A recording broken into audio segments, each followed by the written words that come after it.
Hello guys and welcome back into a new brand video. To this tutorial, I'm going to show you how to update WooCommerce database. So make sure to watch the video to the end and follow these simple steps. So here, there is a guide it's a guide that will show us exactly on how to create or to update the database. So first, as a security measure, you will need to have a backup. So in case that there is any error with your update, you can go to your backup.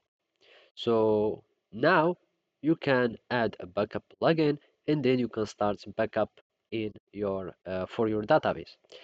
Now what we are interested in is to start doing or start updating the database. So basically you will need just to start to navigate to your dashboard, and from here we can go to WooCommerce and we can find the status option. So here, if we go to WooCommerce status, and after that we need to search for the tools or the database updates, and basically here we go to tools, and then we need just to go down until we find the database updates. So here we find the updates database, and simply we need just to click on update database.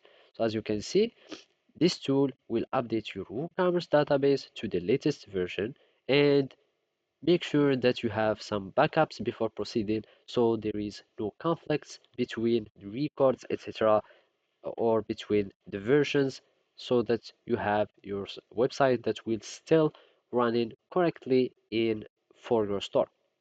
So then you will need just to click on updates, and of course you will need just to confirm and click on OK, and that's it. So this is how you can do it. Thank you for watching and see you next time.